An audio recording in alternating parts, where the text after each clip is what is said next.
ॐ विश्वानि देवः सवितुर्दुरितानि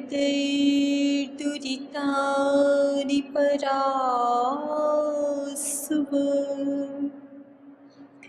यद्भद्रं तन्न आसुव।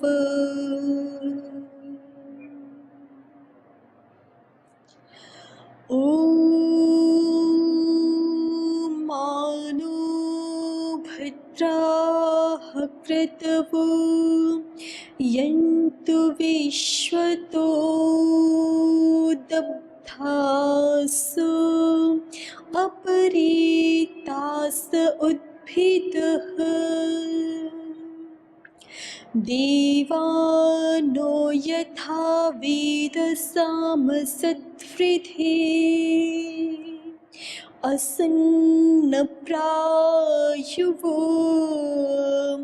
रक्षितारो दिवे दिवे रक्षितारो दिवे दिवे रक्षितारो दिवे दिवे।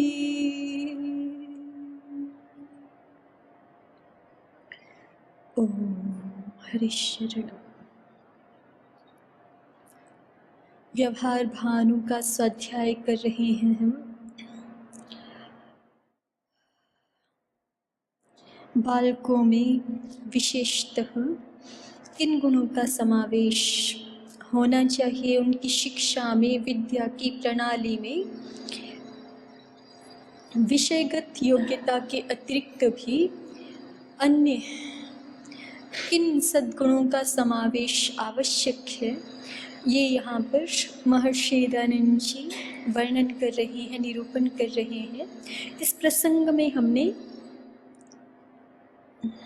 गत सत्र में शूरवीर किनको कहते हैं इस प्रकरण को देखा। तो महर्षि दयानंद जी ने कहा है कि जो मनुष्य अपने कुल मिलाकर के जो कहा है सार रूप में कि जो मनुष्य अपने मन के, अंतःकरण के, प्राणों के, इंद्रियों के जेता होते हैं, उन पर विजय प्राप्त करने वाले होते हैं, वही शूरवीर हैं।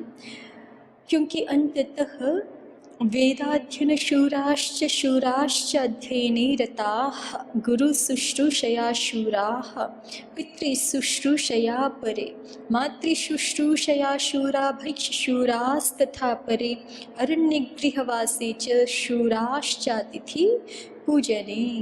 ये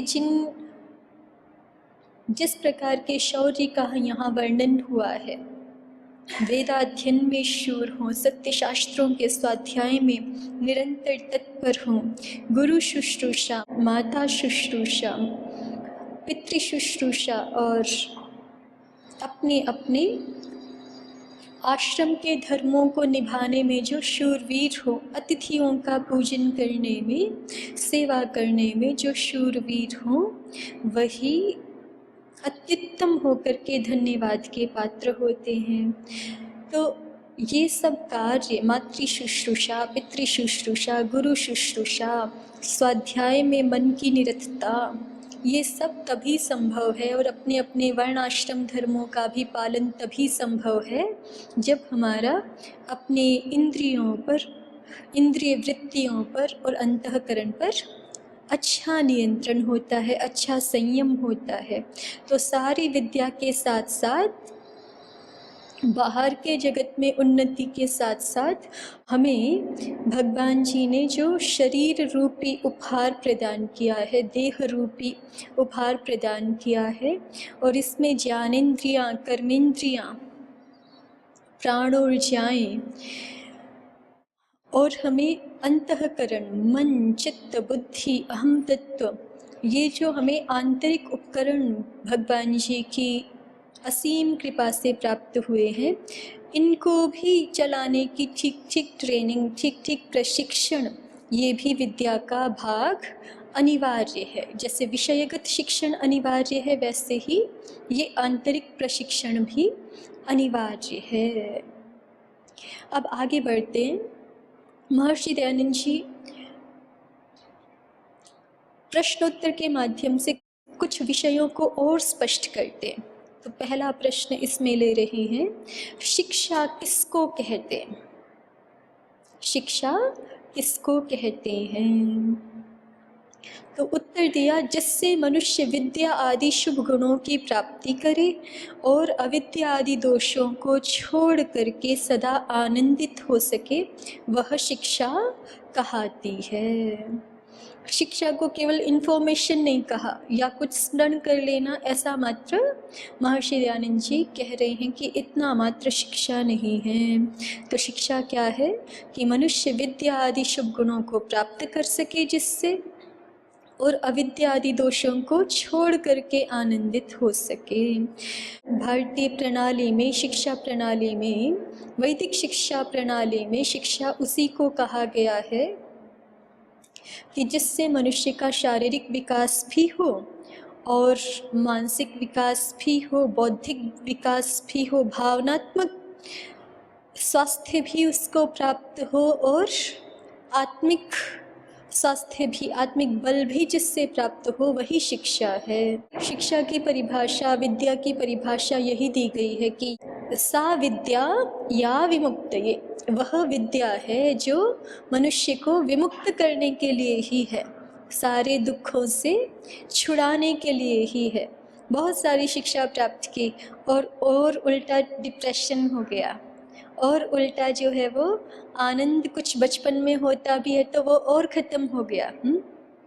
और बच्चे जो है वो सुसाइड कर रहे हैं, तो जो सुसाइड कर रहे हैं फिर उन्होंने शिक्षा क्या प्राप्त की, है ना।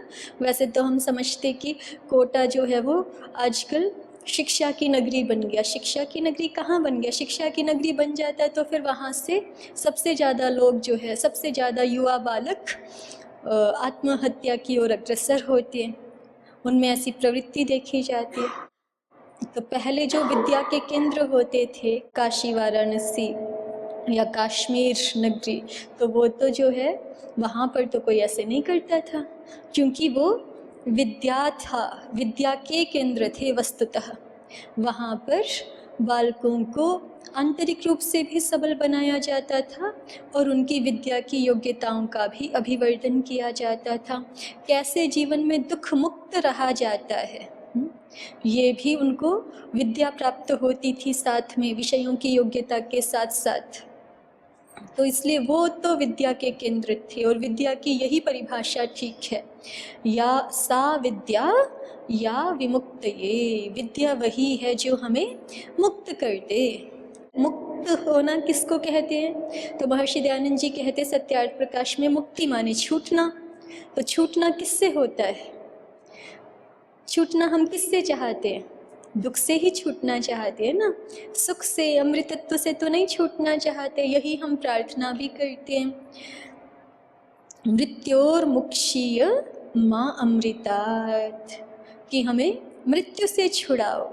असत्य मृत्यु है, असद मृत्यु है, अज्ञान का अंधकार मृत्यु है, उससे हमें छुड़ाओ, लेकिन सत्य से हमें ना छुड़ाओ, अमृतत्व से हमें ना छुड़ाओ। असतो माँ सद्गमय, तमसो माँ ज्योतिर्गमय, मृत्योर्मा अमृतम गमय। ये भी विद्या की बहुत अच्छी परिभाषा है। ये तो प्रार्थना करते हैं हम भगवान से, भगवान जी से प्रार्थना करते हैं कि असत से हमें सत्य की ओर, अंधकार से, अज्ञान अंधकार से हमें प्रकाश की ओर, और हमें मृत्यु से अमृतत्व की ओर ले जाएं। तो विद्या की परिभाषा भी यही है। विद्या वही योग्यता है जो हमें असत्य से छुड़ाकर सत्य की ओर प्रवृत्त करे, जो हमें अज्ञान अंधकार से ज्ञान की ओर लेकर के जाए, जो हमें मृत्यु से हटा करके अमृतत्व की प्राप्ति करा दे, वही विद्या है। अन्यथा तो फिर वो विद्या नहीं है, वो एक विशेष प्रकार का केवल आजीविका प्राप्त करने का कोई कौशल विशेष कुछ अंश में, उसको ऐसा कह सकते हैं, वो विद्या नहीं होगी। अन्यथा तो यदि वो मनुष्य को शुभ गुणों की प्राप्ति ना करा सके, अविद्या का परिमार्जन ना कर सके, हृदय के अंधकार को मिटा ना सके, तो फिर वो विद्या नहीं है। तो शिक्षा के दोनों पक्ष हैं। शिक्षा का एक बाह्य भौतिक पक्ष भी है और एक आंतरिक पक्ष भी है, दोनों ही परिपूर्ण होने चाहिए। इसलिए कहा महर्षि दयानंद जी ने, शिक्षा किसको कहते हैं कि जिससे मनुष्य विद्या आदि शुभ गुणों की प्राप्ति करे और अविद्या आदि दोषों को छोड़ करके सदा आनंदित हो सके।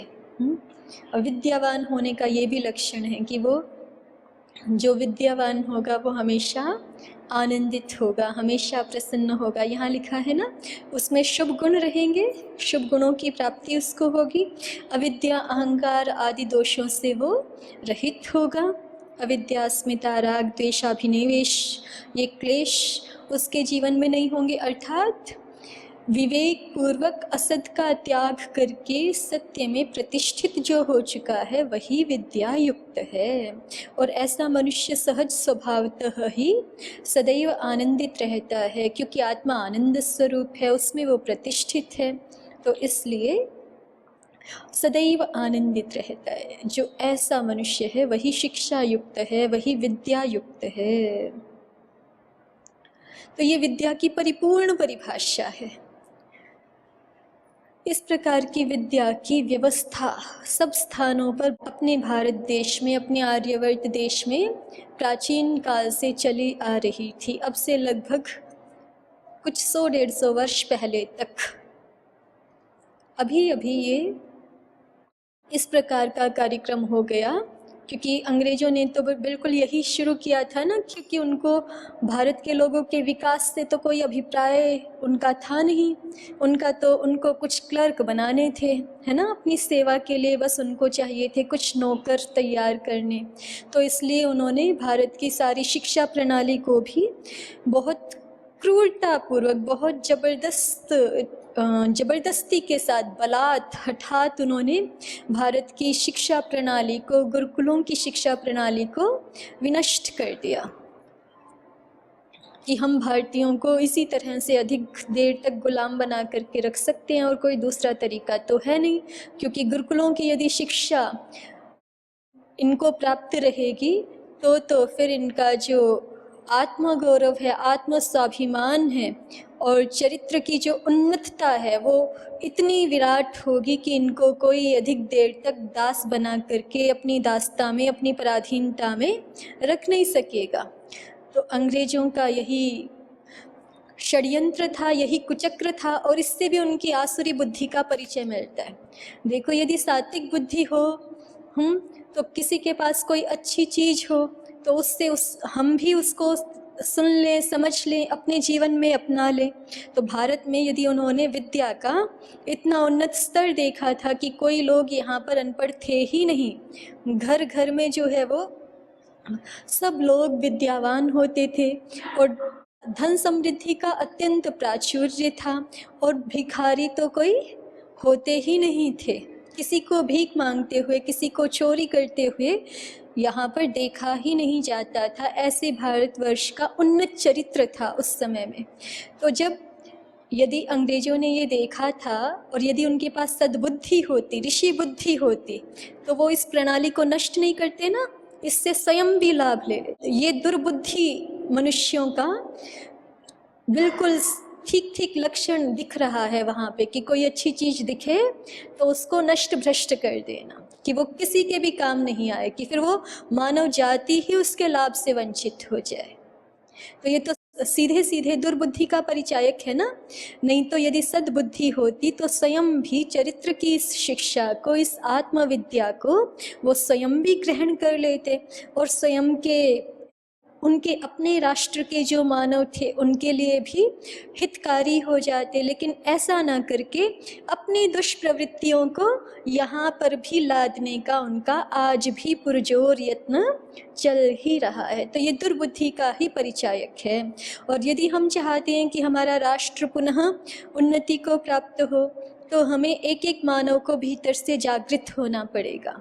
और विशेष करके जो नई पीढ़ी आ रही है, नए बालक आ रहे हैं, उनको तो विशेष रूप से हर प्रकार की चारित्रिक पवित्रता, हर प्रकार का आत्मबल, मानस बल, शारीर बल उनके भीतर हो, इस प्रकार की उनकी शिक्षा की व्यवस्था, वो अपने प्राचीन ऋषि मुनियों की ज्ञान विरासत को जाने समझें। कितने विशेष हमारे पास ज्ञान के अद्भुत स्रोत, अद्भुत ग्रंथ अभी भी वर्तमान हैं, उससे उनका परिचय हो।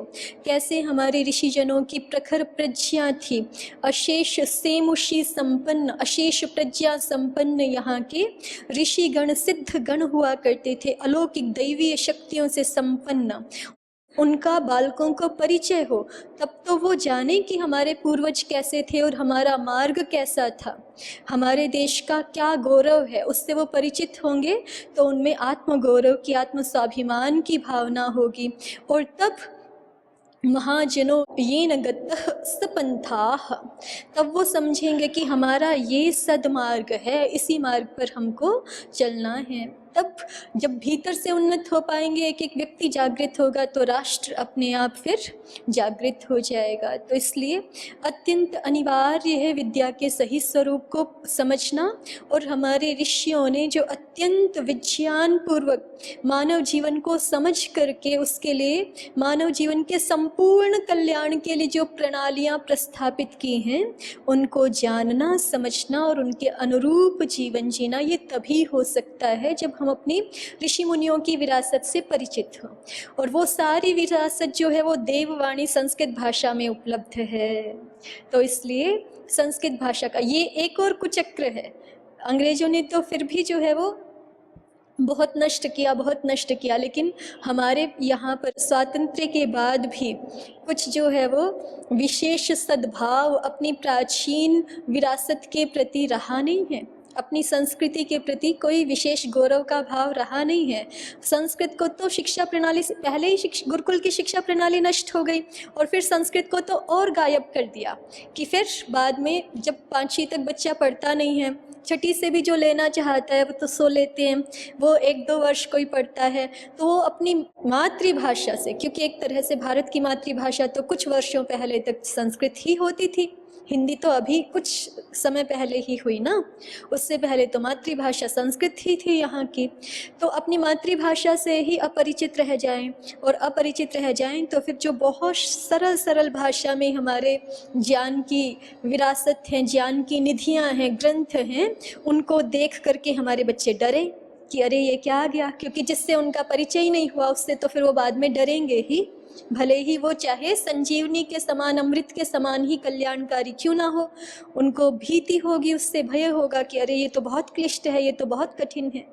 जबकि संसार की सबसे सरल भाषा, संसार की सबसे नियमबद्ध भाषा और उच्चारण की दृष्टि से संसार की सबसे प्रीतिकर भाषा और ऐसी सरल भाषा, ललित भाषा कि जिसका यदि हम एक पृष्ठ ठीक से पढ़ना सीख लें, ध्वनियों की दृष्टि से भी इतनी व्यवस्थित भाषा कि यदि हम एक पृष्ठ भी ठीक से पढ़ना सीख लेंगे तो पूरे रामायण का हम खुद पाठ कर सकते हैं, पूरे गीता जी का हम खुद पाठ कर सकते हैं, महाभारत का, संस्कृत के किसी भी ग्रंथ को हम शुद्ध पढ़ना सीख सकते हैं बहुत आसानी से।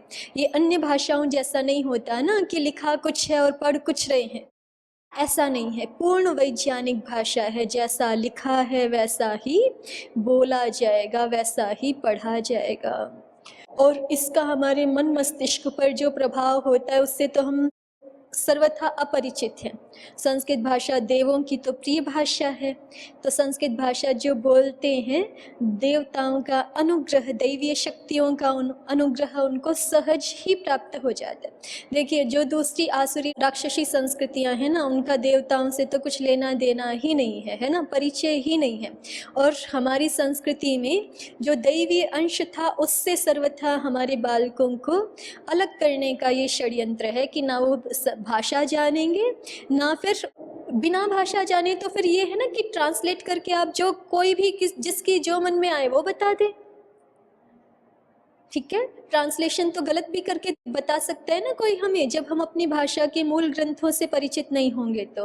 और मूल ग्रंथों से परिचित होने के लिए हमें उस भाषा का बोध होना अति अनिवार्य है। तो ये भी एक षड्यंत्र रहा कि भाषा जो है वो गायब कर दी गई।